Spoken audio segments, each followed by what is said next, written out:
I start here. Bye guys. Bye guys. And we are live. Hello guys. Hello. Welcome back to another Lovin Abu Dhabi show.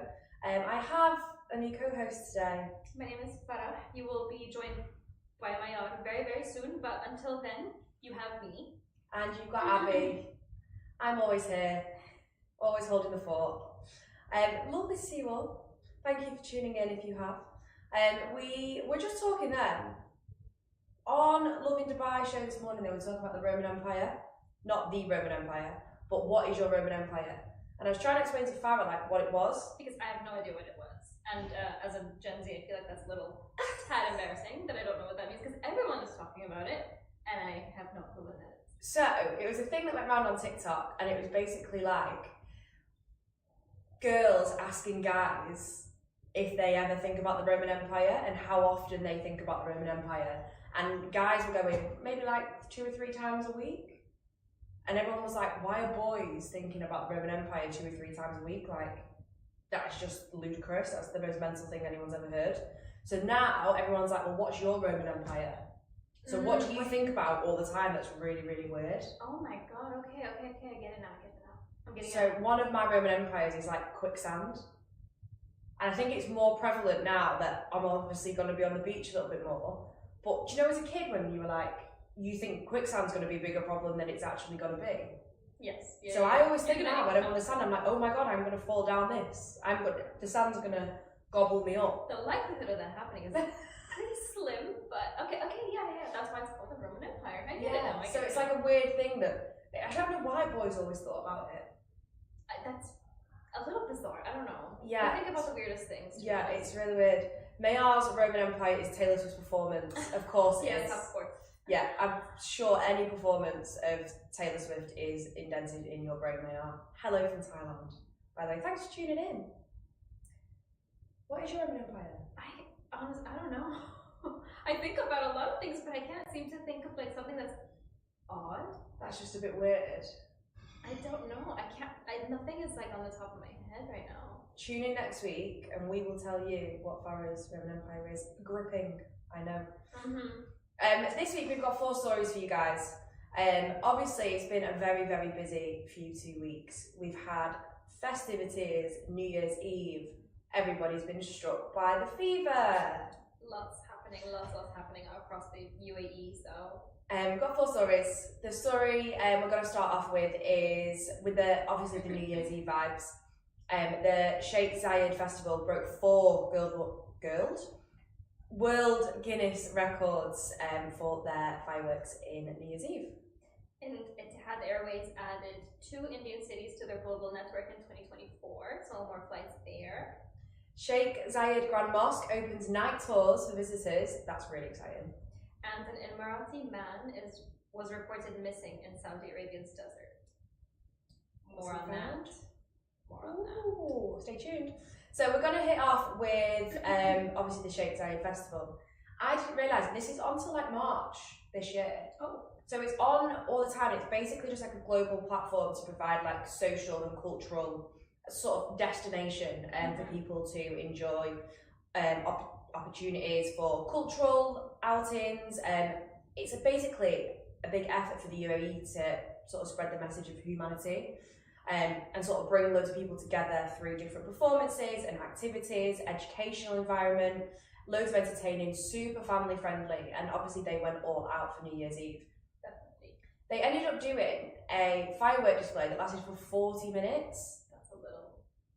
Which is intense. That's a lot. 40-minute long fireworks.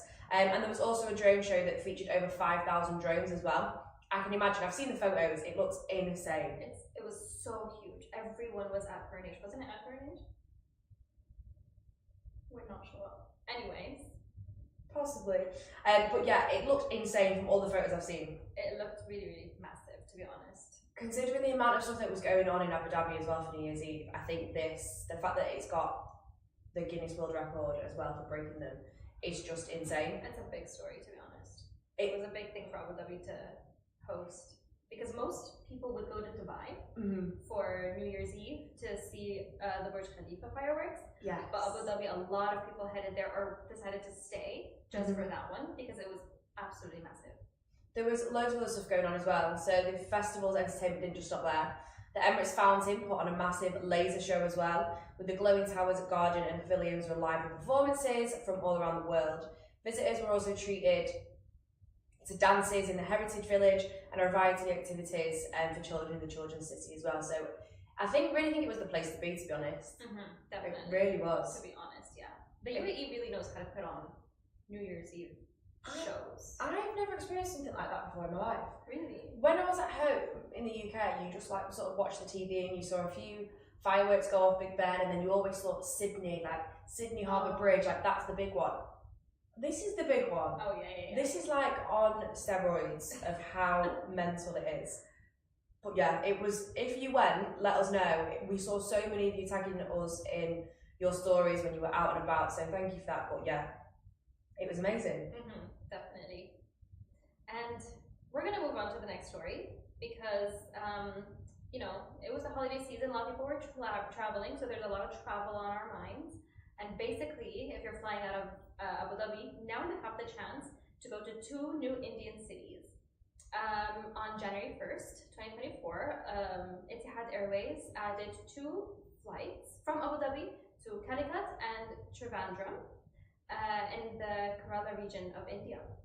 So now there's 2 additional cities that you can go to via Abu Dhabi to India. Additionally, they also reintroduced Kolkata in 2023, so they reintroduced that as well. And they're adding, they've also increased the frequency to 2 flights, 1 to Mumbai, 1 to Delhi, from 2 to 4 flights a day. So since everyone has travel on their mind, everyone wants to go back home or go on, for holidays and stuff, you have a lot of options to choose from on Etihad Airways. So it's not spawns, we just like to fly. We just like to travel. I feel like since Terminal A has opened, it has literally just been news. All of the new airlines are all sort of gearing it up or going to the next level with sort of making the direct routes from Abu Dhabi. Yes, it's become such a massive hub for travel at the moment. Yeah, massively. And Terminal A is actually so nice and so pristine. I really want to go. I can literally see it from my balcony on my flat, and I'm not on the flight path, thankfully, so I don't get the noise, and the room doesn't shake. But I can see the Terminal A.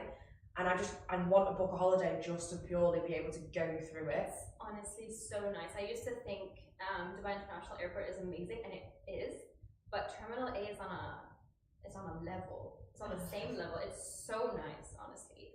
No, it's insane. I remember when, was it Top Gun did the filming there, and Tom Cruise was the first person to pass through. Oh my, yes, Terminal A. that's right. And I saw it all, and I was like, it literally looks like something out of a sci-fi film. It was so good, to be honest. From what we're used to in the UK, I think Manchester was voted the worst airport in the UK, and now the airport that I am open to is straight out of a sci-fi film. iRobot sort of vibes. Yeah, I'm loving it. To be honest. Our third story.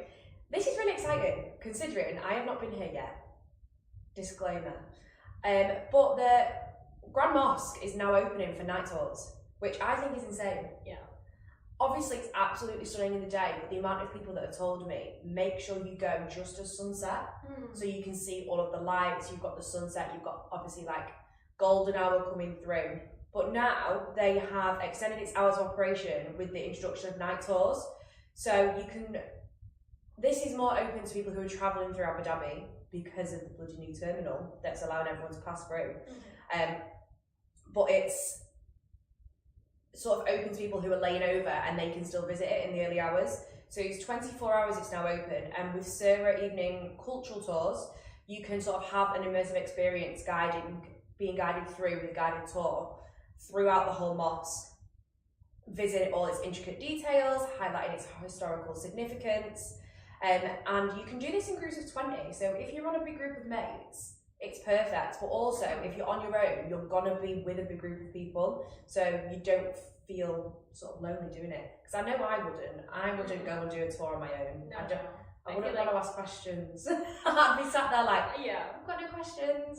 But if I'm in a group of people, other people will ask the questions, which I think so. I honestly think that's a really nice thing to do. Have you seen the photos as well? Like, especially with the water, and you can see sort of the light reflecting on the water, and it looks absolutely stunning in the evening. It's honestly amazing. I mean, it's something in the daytime and it's something in the nighttime. They're both pretty equally impressive, but oh my god, the night wear is gonna be stunning. Imagine, it's dead cheap as well, like really cheap. So it's 20 dirhams per visitor, and you've got an hour and a half tour there. So to be honest, I think that's a really good. Really good value for money, to be honest, and it's absolutely stunning. So I've now got a real excuse to go. We've got no excuse now not to go. You'll really enjoy it, definitely, if you go. Definitely, 100%. So here's our last story. It's a bit of an interesting one, and thankfully it ended the way it did. So basically, there was an Emirati man who went to Saudi Arabia in the desert. He was, I think, visiting his own farm in Rub al Khali. I'm not sure if I'm saying that correctly. Rub al Khali, I'm not sure. But basically, it's in Saudi Arabia, and this Emirati man went. And basically, he got lost in the desert for 3 days. I can't comprehend this. It's like, it's my Roman Empire, it's the quicksand. oh yeah, imagine getting lost in general, let alone in the desert, because like, what are you actually going to do? Like, you're surrounded by sand. What do you have? I know. I just no. It's a thing. I couldn't lose my mum in the supermarket. I know, right? Like as a kid, and then you're looking at the Haribo, and then you turn around and your mum's gone. No, that was fair enough. 3 days in the desert. I think Kudos. I would have thought that's it.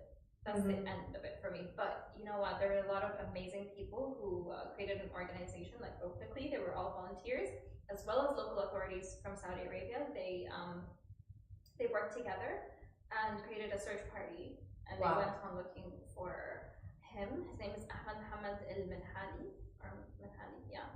And they searched for him for 3 days, and he went missing on Saturday, and he was found on Tuesday, so yesterday. Thankfully, he was found safe. We don't have a whole lot of detail, but hopefully we will find out more soon, and you can read an article about it on Lovin probably. Yeah, we'll keep you updated with all of the information that we get as we find it and as it comes to us. But thank God he's safe. Thank God. 3 days in the desert, and he's lived to tell a tale. Someone was on his side that day. Oh yeah. Big time. Someone is looking over that man. He must have done a good deed in the past life. Definitely. Very much so. But yeah, not me in the desert. No quicksand. Roman Empire. Not today. Nothing to do with sand. Yeah. I mean, love going to the desert and everything. It's great. It's fun. But we're gonna be careful. Yeah. We're gonna have our entrance, exit like mapped out in our head. Yes. Do you know what? Someone's actually just said we need a desert survival article. I agree. Since we're in the UAE, yeah. Yeah, I wouldn't be able to write it because I would not have a clue. I would freak out. Mine would be just breathe. Don't hyperventilate. But yeah, I suppose a lot of news like that will be coming in now after this whole happened, and it was a very positive turn of events. The fact he has been found safe and well. But it is good news. Maybe we'll get on that. Thank you, whoever said that. We're going to. Yeah. Actually, speaking of survival tips in the desert, in school that I was in like a long time ago, they taught us how to survive in the water. So if you ever, like, for example, fall out of a plane or get lost at sea, I know what to do. What do you do? You can create a floaty out of your pants to stay afloat, but make sure they're pants, not shorts. So if you're ever like traveling, wear pants. Good. That's good. That's something that's always. They got to be floaty pants. So not like these. No, basically you just wear normal pants. You tie off the legs. You take it off, tie off the legs, and then from the waist you just kind of like hover it over the air and like grab some air and hold it, and then you float. Yeah, this does make a bit of sense. Yeah. If you're in a pickle. If you're ever in quicksand though, can't help. It's the Roman Empire, but you know what? We don't have tips for quicksand. We'll figure it maybe next week. Love that. Well, that's good to know though. It is the basics that we should know. Yes. Any survival tips? You should know. Just in case. Maybe take a flare if you're going to the desert. Yes. That's quite good. Yeah. Or your phone and a battery pack. Battery pack, yes. Yeah, a battery pack for your phone. What else? I mean, I couldn't get anywhere without my phone. Yeah. I think I use Waze 24/7. Like honestly, if I got in my car and was like drive to work, I'd be like, can't. Waze. Yeah. I can't drive. I can drive. Can't drive anywhere without a map. I feel the same. Even though even if I've lived in that place for a long time, I still need to use just Google Maps just to make sure I'm going to the right place. But, yeah. Yeah. Well, thank you for listening to our rambling. Like I said, it is just. May I will be back next week, although it has been great having. Oh, thank you so much. Thank you for having me. Little special guest. But let us know what you're up to this weekend. Tag us as always on Lovin Abu Dhabi on Instagram. If you see anything, share it with us on DMs. We will share it. Love to see sunrises, sunsets. If it's getting a bit colder, as you can tell with us in our jumpers. Morning fog. We love to see it. It's beautiful. It's amazing. So please share it with us all. And that's it. That's it. We're done. We'll see you next week. Fortunately, there's no one to stop this live. So what I'm going to have to do is get off. Come over. Bye, guys.